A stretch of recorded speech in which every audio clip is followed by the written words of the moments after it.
اعوذ باللہ من الشیطان الرجیم، بسم اللہ الرحمن الرحیم۔ یہ میرے سامنے قرآن پاک ہے۔ یہ اللہ تعالیٰ کی کتاب میں نے اپنے ہاتھ میں پکڑی ہوئی ہے۔ دنیا اور آخرت کی کامیابی اللہ تعالیٰ نے اس کتاب میں رکھی ہے۔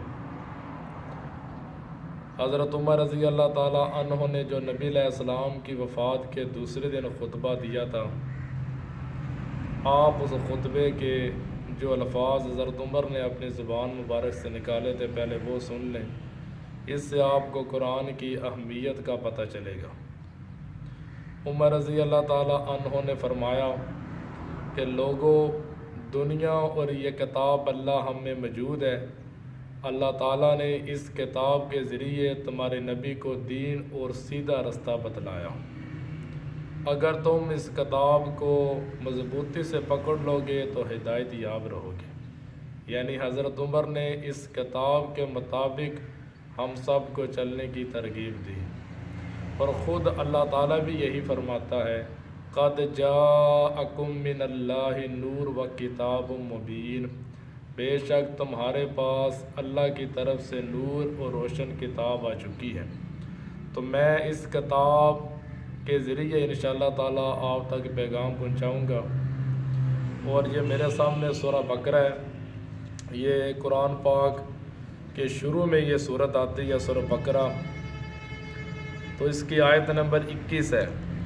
اللہ تعالیٰ فرماتا ہے، یا ایھا الناس اعبدوا ربکم الذی خلقکم، اے لوگو اپنے رب کی بندگی کرو جس نے تمہیں پیدا کیا، والذین من قبلکم، اور تم سے پہلے لوگوں کو بھی پیدا کیا، لعلکم تتقون، تاکہ تم پرہیزگاری اختیار کر سکو۔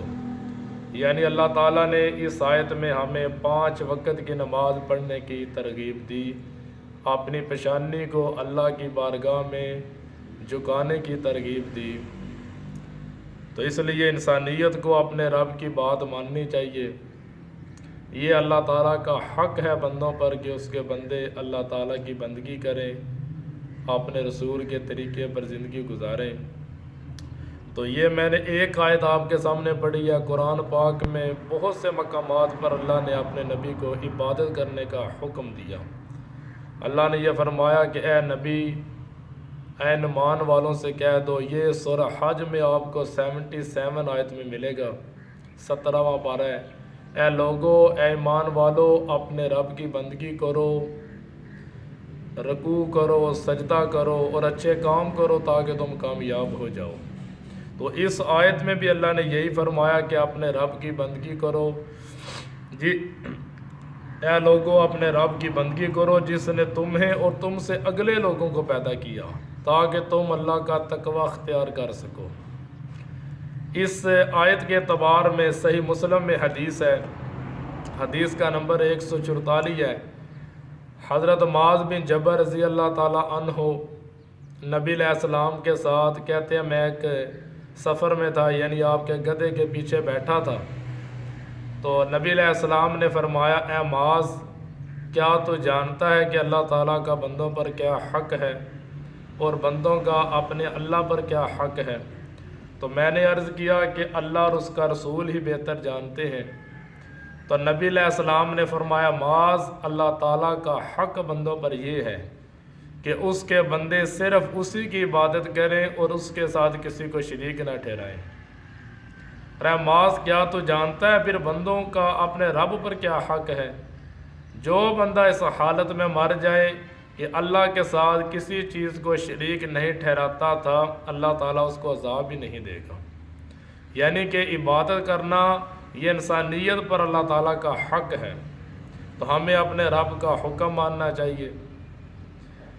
ابن ماجہ میں حدیث موجود ہے، جریر بن عبداللہ رضی اللہ تعالیٰ عنہ فرماتے ہیں کہ ہم نبی علیہ السلام کے ساتھ بیٹھے تھے، تو فنظر الی القمر لیلۃ البدر، تو رسول کریم نے 14ویں رات کے چاند کی طرف دیکھا، فرمایا، انکم سترون ربکم کما ترون ھذا القمر، ان قریب تم لوگ اپنے رب کو دیکھو گے جس طرح اس چاند کو دیکھ رہے ہو۔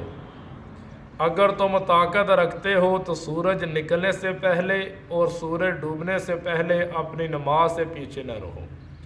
یعنی نبی علیہ السلام نے ہمیں نماز فجر اور نماز عصر پڑھنے کی ترغیب بتلائی۔ ہم کو بتلایا کہ نماز فجر پر اور نماز عصر پر کتنا اجر ملے گا۔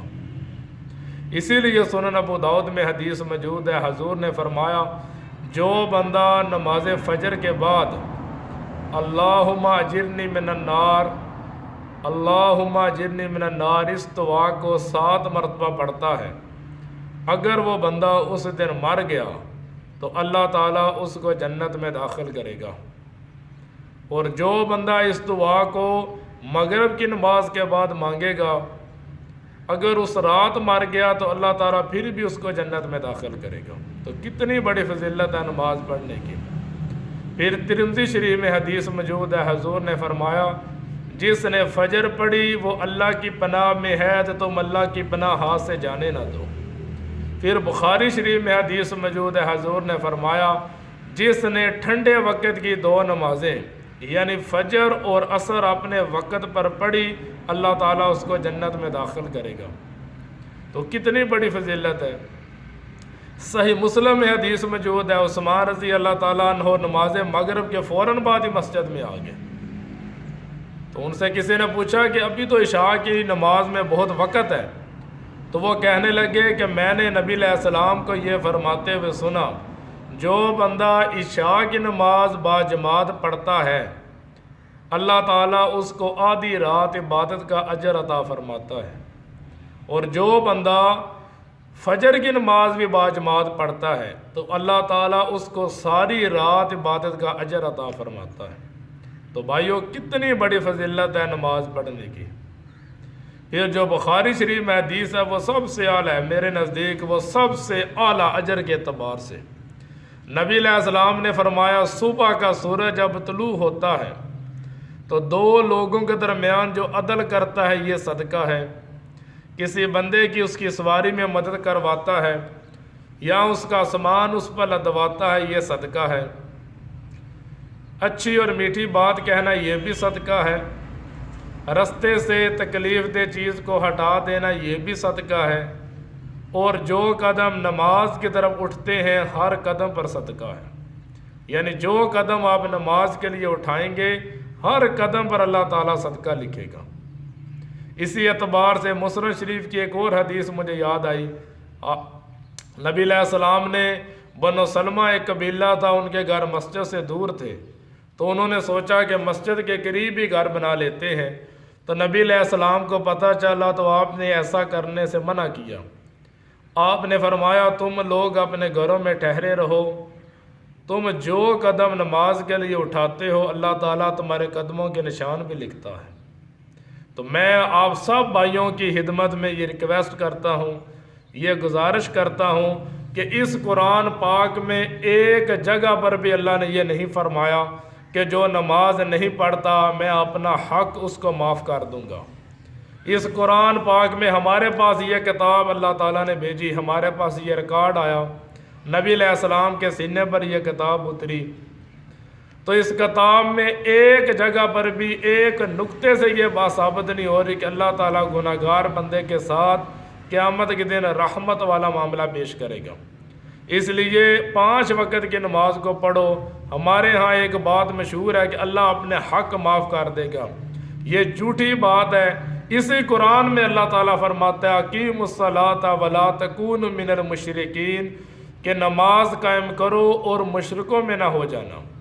پھر اسی کتاب میں اللہ تعالیٰ فرماتا ہے، یہ آپ کو سورہ مدثر میں ملے گی کہ جب جنتی لوگ جنت میں چلے جائیں گے اور وہ جہنمیوں سے پوچھیں گے کہ تم کس بنا پر آئے یہاں پر آئے، وہ کہیں گے ہم نماز نہیں پڑھتے تھے اور ہم مسکینوں کو کھانا نہیں کھلاتے تھے۔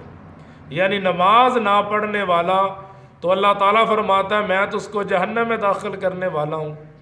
اس لیے اپنی زندگی اللہ اور اس کے رسول کے لیے وقف کریں۔ 5 وقت کی فرض نماز کو دیکھو، میں آپ سب بھائیوں کی خدمت میں یہ ہاتھ جوڑ کر یہ ریکویسٹ کرتا ہوں، آپ سب میرے بھائی ہیں، یہ جس بندے تک یہ ویڈیو جائے آپ اس کو شیئر بھی کریں۔ میں ہاتھ جوڑ کر یہ آپ کے سامنے ریکویسٹ کرتا ہوں، اپنی زندگی کو اللہ اور اس کے رسول کے طریقے پر لے کر آئیں۔ یہ دنیا فانی ہے، ہم سب نے چھوڑ کر چلے جانا ہے، کوئی ہمیشہ رہنے کے لیے باقی نہیں آیا، ہم سب پر موت آنی ہے۔ تو جو کامیاب ہوگا وہی ہوگا جس نے تقوی والی زندگی گزاری ہوگی، جس کی پیشانی اللہ کی بارگاہ میں جھکی ہوگی وہی کامیاب ہوگا، جو اللہ تعالیٰ کی رضا کی خاطر اپنی زندگی کو گزارے گا وہی کامیاب ہوگا۔ اس لیے نمازوں کی حفاظت کریں، اپنے عمل کی حفاظت کریں، اپنے ایمان کی حفاظت کریں، اور اپنی زندگی کو اللہ اور اس کے رسول کے طریقے پر لے کر آئیں۔ قبر ہماری زندگی ہے، اللہ ہماری منزل ہے، اور اللہ تک پہنچنا ہے تو اس کتاب کے ذریعے پہنچا جا سکتا ہے۔ یہ کتاب یہ ہمارے گھروں میں موجود ہے لیکن ہم اس کو پڑھتے نہیں۔ اس کتاب کے مطابق آؤ گے تو انشاءاللہ کامیابی ملے گی۔ ما علینا الا البلاغ المبین۔